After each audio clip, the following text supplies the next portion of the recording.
Cuán hermoso eres, Jesús, son tus palabras. Quiero invitarle a que me acompañe en su Biblia al libro de Mateo, capítulo 16. Libro de Mateo, capítulo 16, versículo 13. Mateo capítulo 16, versículo 13.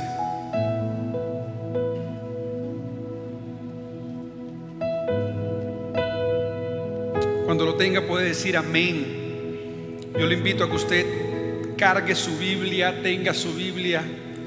Creo que tener la Biblia en el celular es algo maravilloso, es algo extremadamente práctico, pero sigo siendo de pronto de la vieja escuela de la importancia de tener la Biblia en mi mano, de que cuando la estoy leyendo en el celular me entra un mensaje, me timbra, me hace de todo, pero cuando me meto con Dios en su palabra es un tiempo especial para recibir. Así que yo lo invito a que, aunque en las pantallas la publicamos, si usted no tiene una Biblia, trate de comprar una Biblia y que permita que Dios también le hable a su vida de una manera personal. Amén.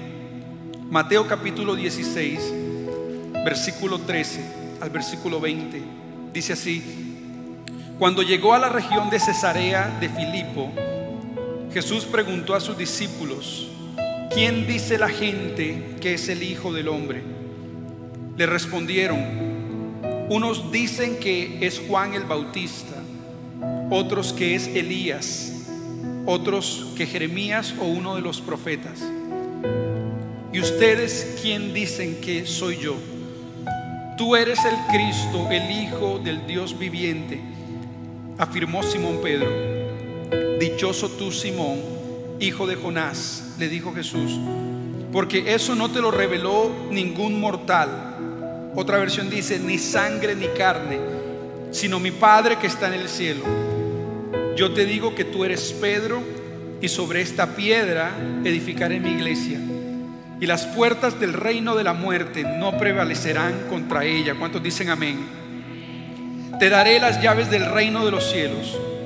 Todo lo que ates en la tierra quedará atado en el cielo, y todo lo que desates en la tierra quedará desatado en el cielo. Luego le ordenó a sus discípulos que no dijeran nada a nadie que Él era el Cristo. Amén. En esta mañana quiero compartir una palabra que he titulado Un llamado a la iglesia. Un llamado a la iglesia. Vamos a orar, vamos a entregarle este tiempo al Señor. Padre, te damos gracias en este día por permitirnos estar aquí reunidos una vez más, gozando y disfrutando de la compañía del cuerpo de Cristo, de la iglesia. Gracias, Señor, porque hemos extrañado esto mucho, el calor humano. Gracias porque tu palabra siempre está allí para nosotros. Tenemos la herramienta de la oración, de la adoración, pero qué hermoso es estar los hermanos juntos.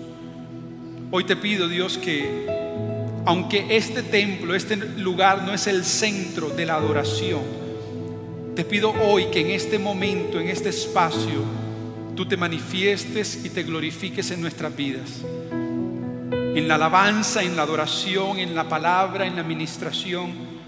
Que tú toques corazones, toques vidas, llames a personas hacia ti, y que una vez más seamos transformados por el poder de tu palabra. Te alabamos, te doy gloria, te doy honra y alabanza en el nombre de Jesús. Amén y amén. Un llamado a la iglesia. Un llamado a la iglesia. ¿Sabe? Cuando usted compra un electrodoméstico, si alguna vez usted ha tenido la oportunidad de comprar una nevera, de pronto cuando se casó, comprar una lavadora, cuando usted va a comprar ese electrodoméstico viene con diferentes diseños. De hecho, usted va al centro comercial y hay docenas de diseños. Hay lavadoras frontales, hay lavadoras de vaso superior, blancas, negras, grises, plateadas, ahorradoras de energía, ahorradoras de agua, con todo tipo de opciones. Y cualquier persona que va a comprar una lavadora o cualquier otro electrodoméstico, para el comprador el diseño es importante. Uno se enamora del diseño, uno se enamora de qué tan atractivo es.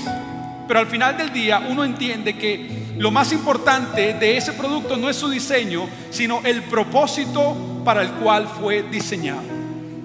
Yo no sé si alguna vez le ha pasado que usted de pronto ha comprado algo porque se enamoró de cómo se veía, de cómo lucía, pero llegó a su casa y no servía. Ahora le toca devolverlo porque ese producto no cumple con su propósito. Su existencia es en vano, sin importar el diseño. Cuando yo pienso en esto, pienso muchas veces en el diseño de la iglesia.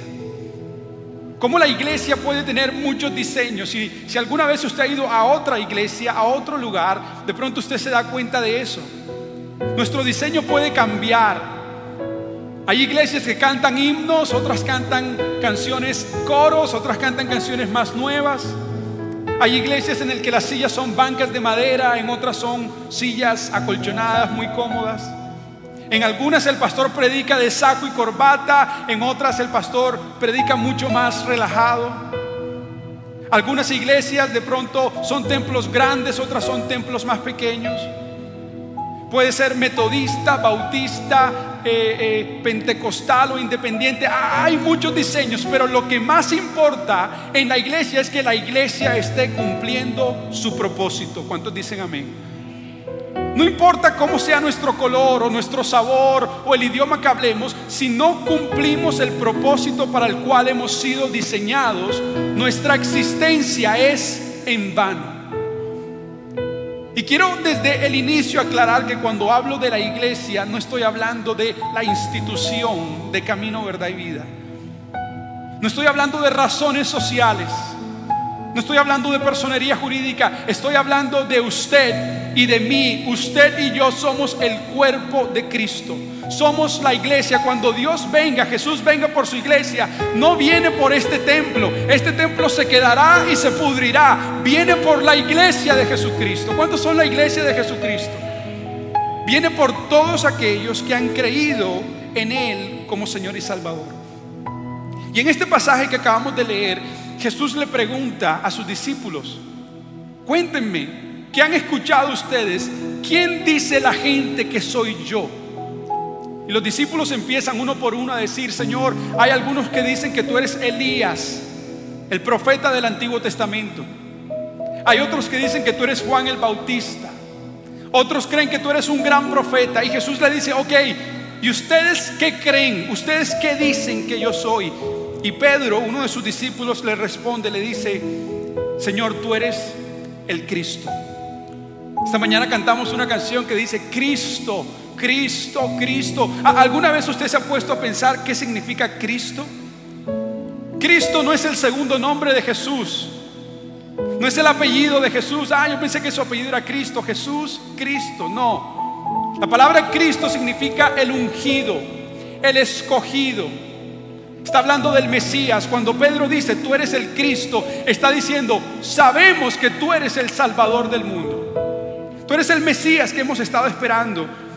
Y Jesús le dice: Pedro, tú eres bendecido, eres dichoso, eres bienaventurado, porque esto no te lo reveló hombre, ni sangre, ni carne, sino mi Padre que está en los cielos. Y luego le dice una frase que es bien importante para nosotros hoy. El versículo 18 le dice: yo te digo que tú eres Pedro, y sobre esta piedra edificaré mi iglesia. Yo te digo que tú eres Pedro, y sobre esta piedra edificaré mi iglesia. Este es un pasaje que por años ha sido el objeto de controversia, porque nos lleva a preguntarnos qué significa eso de que sobre esta piedra edificaré la iglesia. La iglesia tradicional, la iglesia apostólica romana siempre lo ha interpretado desde la perspectiva de que Pedro es la piedra, porque el nombre Pedro, su nombre en realidad era Simón, pero Jesús lo renombró Pedro. Su nombre arameo era Cefas, en el griego era Petros, que significa piedra. Así que Jesús aquí está diciendo: tú eres piedra, tú eres Pedro, y sobre esta piedra edificaré mi iglesia. Por eso tiene mucho sentido entenderlo de esa manera. Pero en realidad Jesús no está hablando de Pedro, está haciendo un juego de palabras. Y le dice: tú eres Petros, tú eres la piedra pequeña, pero sobre esta Petra, utiliza otra parte de la palabra. Tú eres Petros, pero sobre esta Petra, sobre este fundamento, sobre esta gran roca, edificaré la iglesia. Y utiliza la misma palabra que Jesús usa cuando habla del hombre sabio que edificó su casa sobre la roca, sobre la Petra, sobre el fundamento que es Jesucristo. Y Efesios nos confirma esto. Efesios 2:20 dice: edificados sobre el fundamento de los apóstoles y los profetas, siendo Cristo Jesús mismo la piedra angular. ¿Cuántos dicen amén? Cristo es el fundamento de la iglesia. Cristo es el centro de la iglesia. El centro de la iglesia no es el pastor. El centro de la iglesia no son los líderes. El centro de la iglesia no es ni siquiera lo que hacemos aquí el domingo. El centro y el fundamento de nuestras vidas será y tiene que ser siempre Jesucristo. Y Él les está diciendo: la iglesia necesita ser edificada. Yo no edifico la iglesia, Jesús edifica su iglesia. Yo sirvo en su obra, pero Él es el constructor, Él es el edificador de las vidas. Y yo creo que hoy, en este domingo de reapertura, el Señor puso esta palabra en mi corazón de un llamado a la iglesia, un llamado a nosotros a seguir siendo edificados.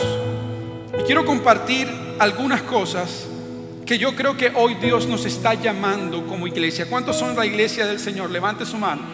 Si usted ha creído en Jesucristo como el Señor y el Salvador de su vida, usted es la iglesia del Señor. La iglesia del Señor no lo hace el que usted sea miembro, una membresía. No, yo soy parte de la iglesia porque he creído en el Señor. Y quiero mencionar un par de cosas que creo que hoy Dios nos está llamando como iglesia. Número uno, hoy Dios nos está llamando a ser una iglesia que ora. Hoy Dios nos está llamando a ser una iglesia que ora, o una iglesia de oración. Isaías 56:7 dice: mi casa será llamada una casa de oración para todos los pueblos. Esto es importante que nosotros lo entendamos, porque está haciendo referencia al templo del Antiguo Testamento, pero ahora nosotros somos el templo. Y dice: mi templo, mi casa, ustedes serán llamados una casa de oración, de constante oración, de oración sin cesar, de oración continua. La iglesia no es una casa de eventos. La iglesia no es una casa de conciertos. La iglesia no es una casa de programas. La iglesia no es una casa de actividades. Antes que cualquier cosa, la iglesia será conocida como una casa de oración. ¿Cuántos dicen amén? Den un aplauso al Señor. Y sabe, algo que tenemos que entender es que una iglesia que ora es una iglesia poderosa. Una iglesia que ora es una iglesia poderosa. Hoy nosotros necesitamos ser recordados y entender que el poder en la vida del creyente proviene de una vida de constante oración, de una vida de conexión con Dios, una vida de comunión con Dios, una vida de constante cercanía con Dios. Y eso lo vemos en el libro de Hechos de los Apóstoles. Era una iglesia que experimentaba señales, prodigios, milagros, sanidades, liberaciones, pero todo fluía de un constante mover de oración en la iglesia. Hechos 1:14 dice que perseveraban unánimes en la oración. La oración es la fuente de poder en tu vida. Tú quieres ser empoderado por Dios, quieres vivir en poder, quieres vivir en victoria, necesitas desarrollar una vida de oración. Yo recuerdo hace años, un día mi esposa me dijo: Sergio, el televisor no prende, el televisor no funciona. Y yo fui y dije: huércole, este televisor es nuevo, solamente tiene unos cuantos meses. Y cogí el control remoto, empecé a prenderlo, no prendía. Le cambié las baterías, no prendía. Hundí el botón por al lado, no prendía. Dije: nos va a tocar ver cómo arreglamos este televisor. Pero usted sabe que ahora los televisores planos, usted quiere esconder todos los cables y todo va por canaleta, todo va por detrás.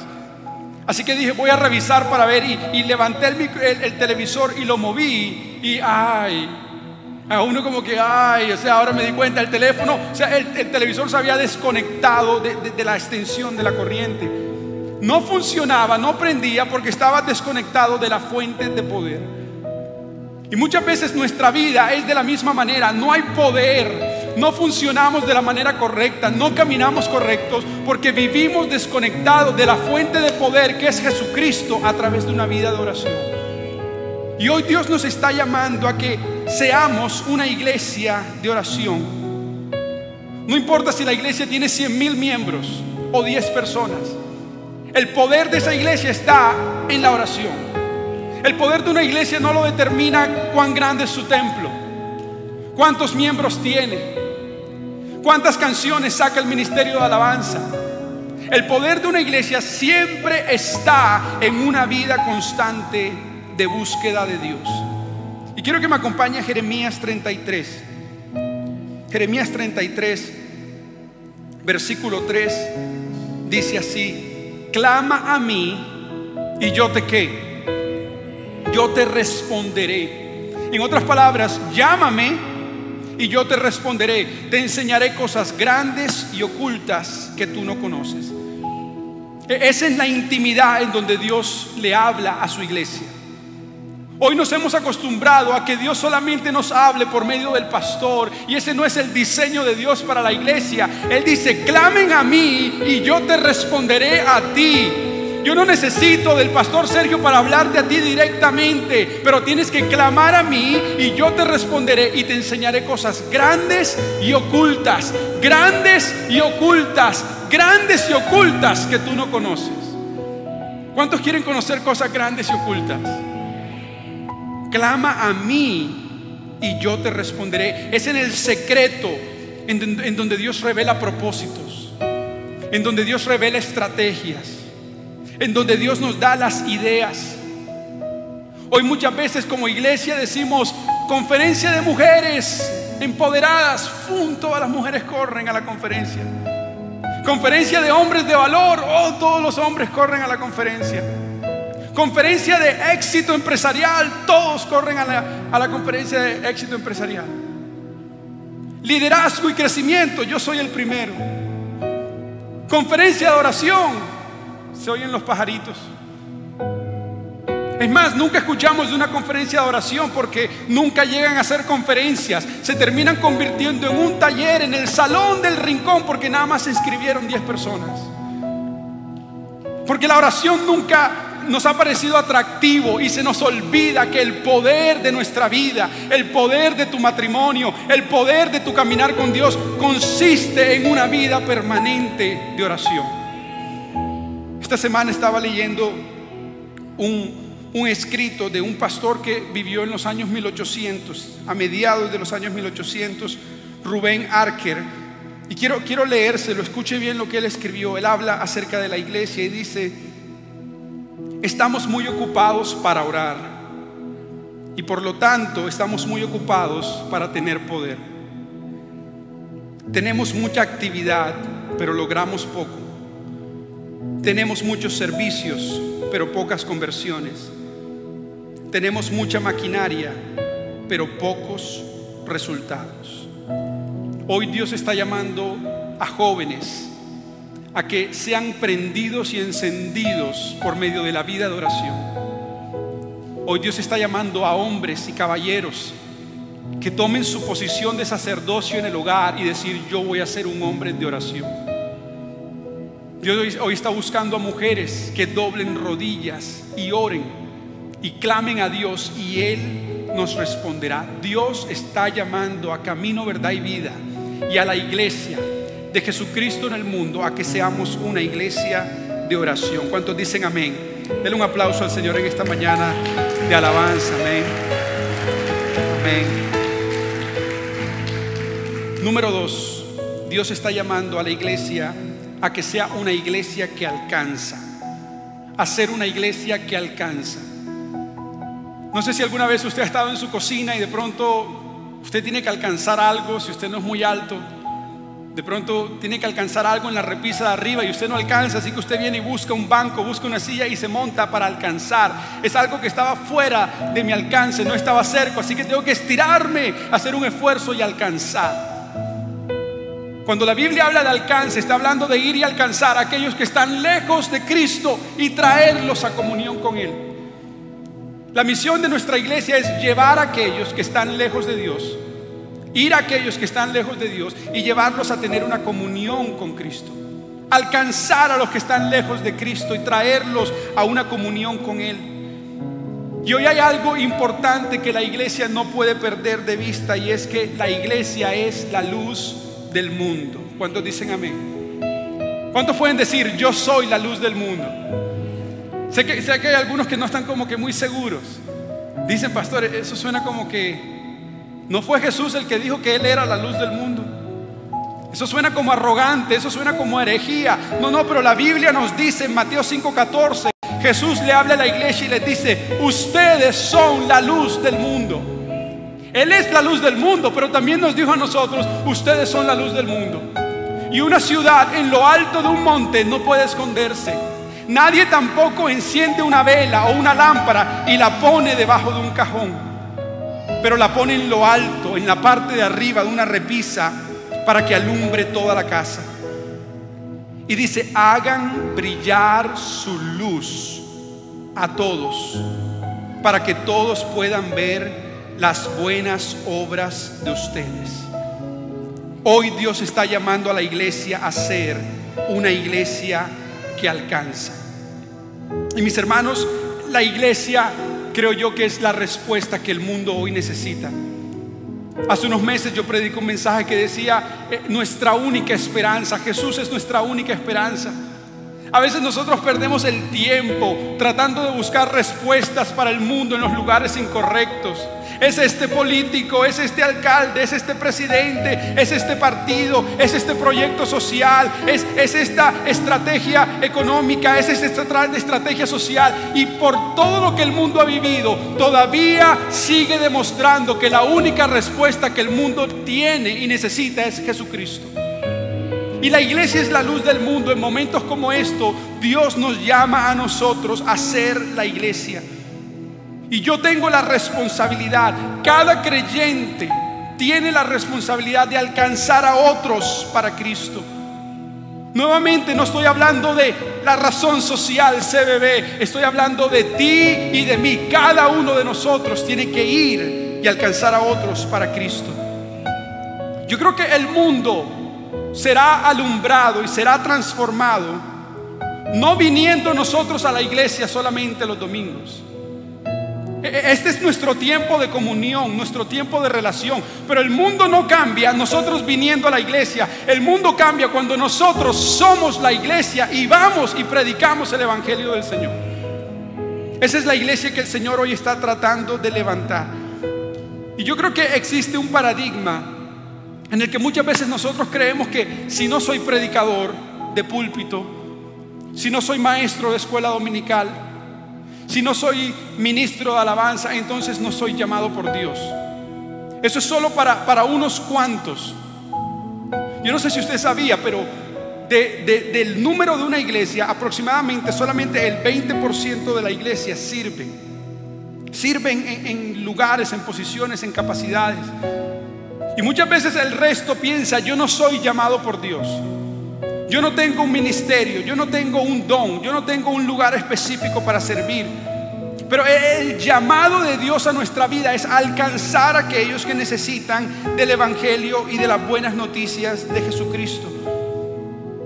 Muchas veces hemos limitado el llamado de Dios y el servicio a Dios en 4 o 5 ministerios logísticos que funcionan el domingo. Y pensamos que si no soy anfitrión o VIP o maestro de escuela dominical, si no danzo o canto o predico, entonces no tengo un lugar en la iglesia. Y en realidad lo que hacemos aquí el domingo no tiene nada que ver con el llamado de nosotros individualmente a predicar la palabra de Jesús a donde vayamos. ¿Cuándo fue la última vez que usted testificó y fue luz en donde usted trabaja? En el bus, en el parque, en el centro comercial. No importa si tú eres pastor o abogado o maestro o albañil o carpintero, todos somos llamados a alcanzar a otros para Cristo. Número 3, tercer llamado de Dios a la iglesia.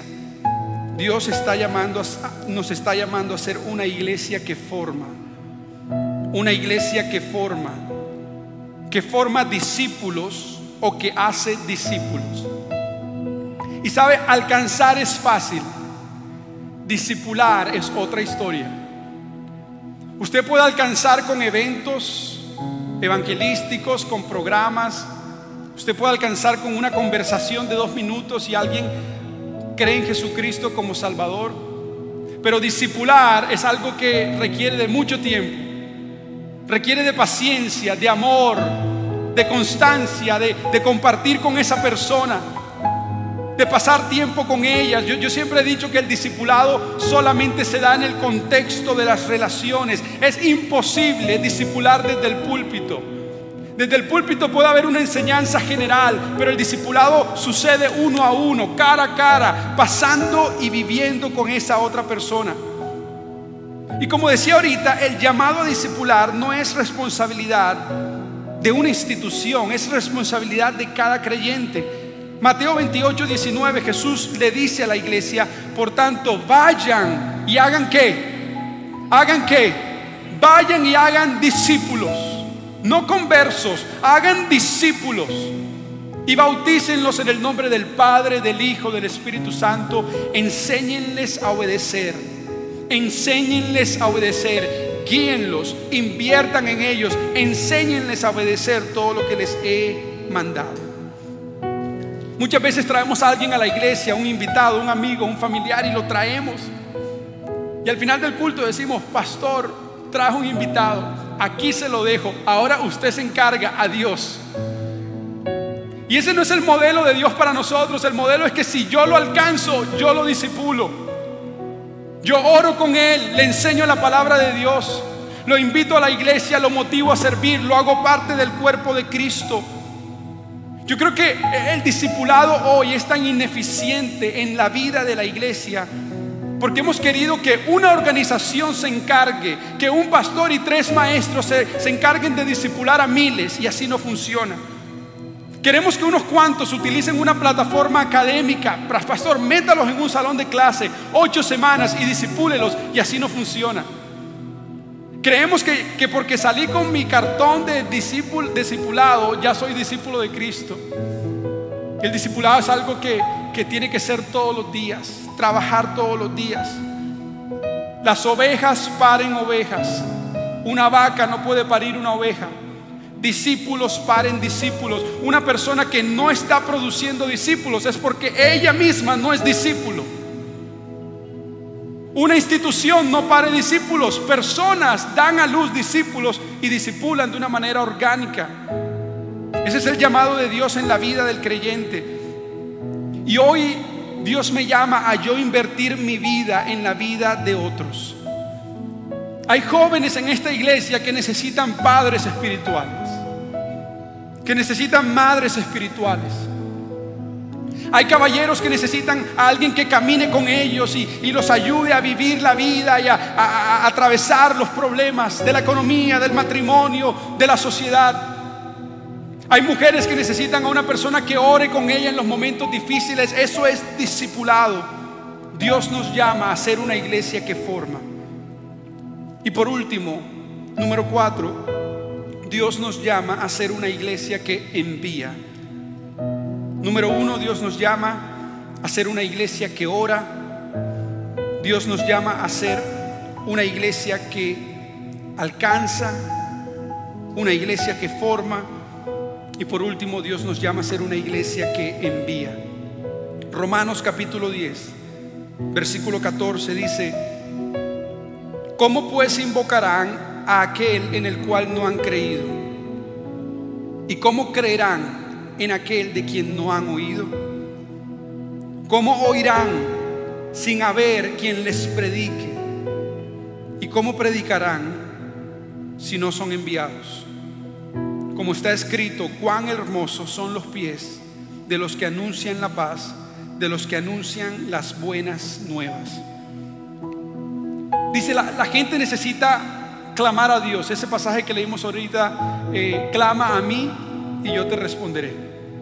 Pero ahora nos dice, ¿cómo invocarán si nunca han creído? No conocen a Dios. ¿Cómo conocerán a Dios si nunca han oído de Dios? ¿Y cómo oirán si no hay personas que alcancen y que les prediquen? Pero ¿cómo predicarán si no han sido enviados? Hermosos son los pies. ¿Cuántos tienen pies hermosos en esta mañana? ¿Qué imagen? Yo creo que a veces los pies son una de las cosas que más escondemos, ¿cierto? El juanete, el uñero. Tengo 5 meses sin cortarme las uñas. Imagínense, si los pies de hoy no son tan bonitos, imagínense los pies de ese tiempo. Con sandalias, en el polvo, en la calle, en el carro. En el carro no, en el carro de mula. Pero dice, cuán hermoso. Yo creo que él lo usa a propósito. Cuán hermosos son los pies de los que anuncian las buenas noticias, de los que anuncian la paz. ¿Sabe? La iglesia creo que hoy ha hecho un buen trabajo en alcanzar. Yo creo que si hay algo que hemos hecho de una buena manera es alcanzar. Hemos hecho un buen trabajo en consolidar. Hemos hecho un ok trabajo en discipular. Pero si en un área hemos perdido el año, es en el área de enviar. Hemos aprendido todo el proceso, pero a la hora de enviar, pero es que me costó tanto ganármelo y discipularlo y aconsejarlo y todas las embarradas que este hizo, y yo siempre estuve ahí y lo amé, y ahora lo tengo que enviar. Ahora lo tengo que comisionar a que él vaya y de pronto me deje. Y muchas veces hoy la iglesia sufre de este síndrome que creemos que la gente es nuestra. Y si algo me enseñó el Señor desde muy temprano es: Sergio, la gente no es tuya, la gente es mía.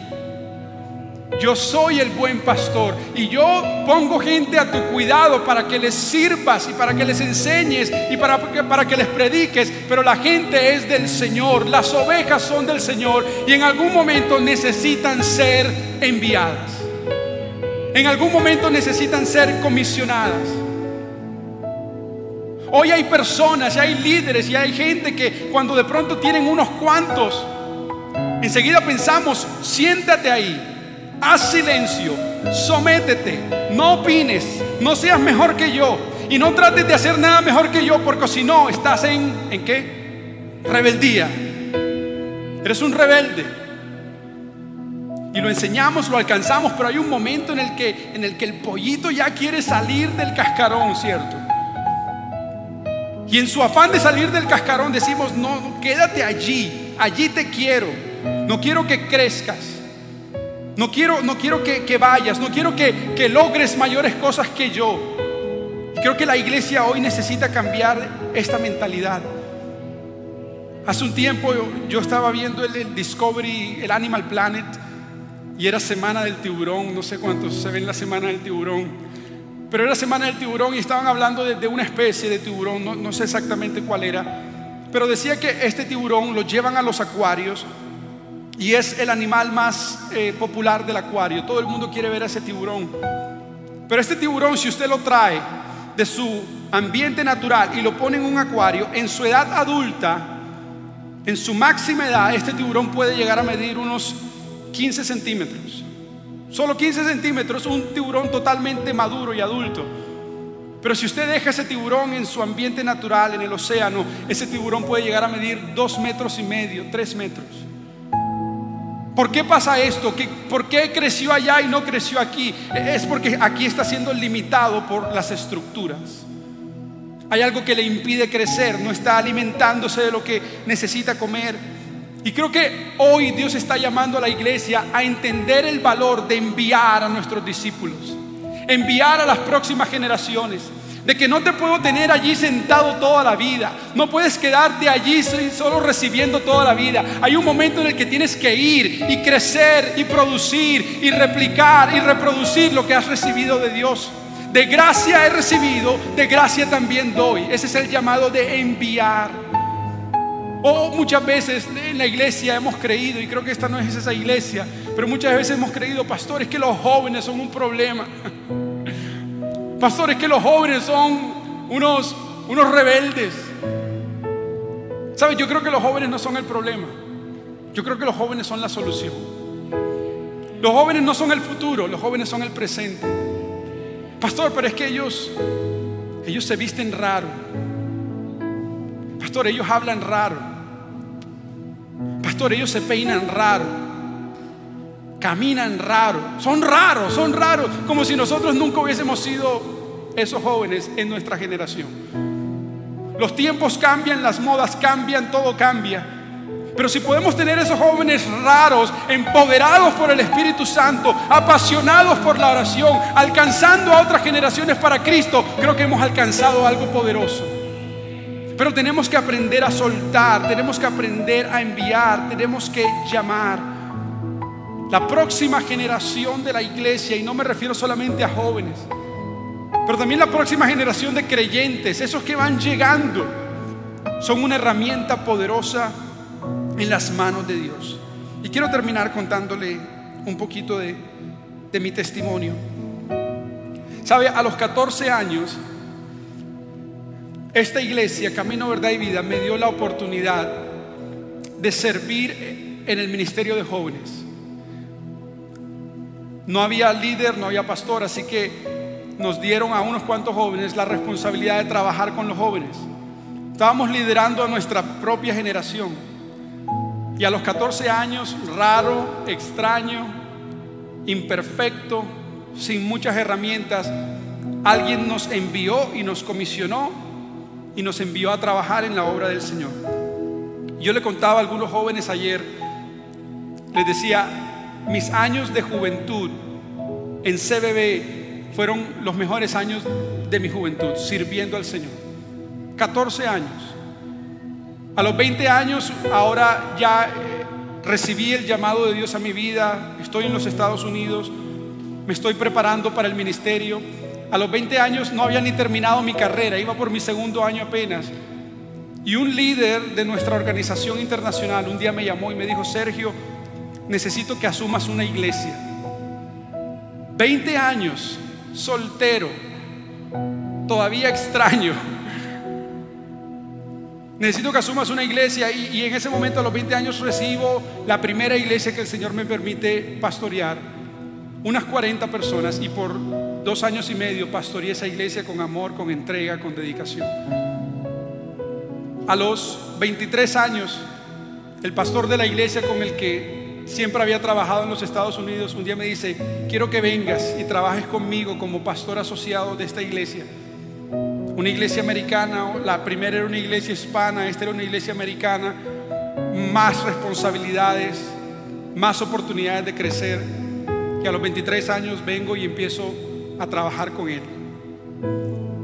A los 27 años el Señor me llama ahora sí estoy casado, ahora sí estoy completo. A los 27 años el Señor me llama a venir a Colombia con mi esposa y una hija, a venir a servir al Señor en este lugar, en donde comencé a volver a servir. Y el otro día le decía a uno de nuestros líderes, a uno le salen esas fotos en Facebook, recordatorios, y me salió una foto del año 2013 cuando vinimos a Colombia, y era una foto de bienvenida de mi familia y yo a Colombia, y era una foto con el liderazgo de la iglesia. Y yo veía esa foto y yo decía: Señor, flaco, llevado, con la manzana de Adán, así que se me salía, con una cresta así bien llena de gel. Y yo veía esa foto y yo decía: no inspiro confianza en lo absoluto. Si yo fuera uno de esos líderes, yo hubiese salido corriendo. ¿Sabes? Pero le doy gracias a Dios porque en mi vida Dios siempre puso personas que, sin importar mi inexperiencia o mis discapacidades o mi madurez, hubo personas que creyeron en mí, que pusieron sus manos sobre mí, que me bendijeron y me enviaron. Y por medio de ese acto de enviar, permitieron que el propósito de Dios se empezara a cumplir en mi vida. Yo creo que en esta iglesia hay pastores, hay evangelistas, hay profetas, hay apóstoles, hay ministros. Hay una próxima generación de gente que necesita empezar a correr y necesita empezar a servir. pero necesitan ser enviados. Y aparte de enviados, también quiero decirle a ellos, a los que necesitan ser enviados, esas personas necesitan hoy ponerse la camiseta. Necesitan ponerse la camiseta y empezar a servir, empezar a trabajar con humildad, con esfuerzo, con entrega a la obra del Señor. Creo que Dios tiene cosas grandes para Camino, Verdad y Vida. ¿Cuántos lo creen? Pero necesitamos reproducir, necesitamos ser una iglesia de oración, una iglesia de alcance, una iglesia que forma y una iglesia que envía. Quiero invitarte a que cierres tus ojos en esta mañana. Quiero que le preguntes al Espíritu Santo: Espíritu Santo, ¿qué me quieres decir en la mañana de hoy? Espíritu Santo, ¿qué me estás hablando en la mañana de hoy? Te doy gloria, gloria a ti, Jesús.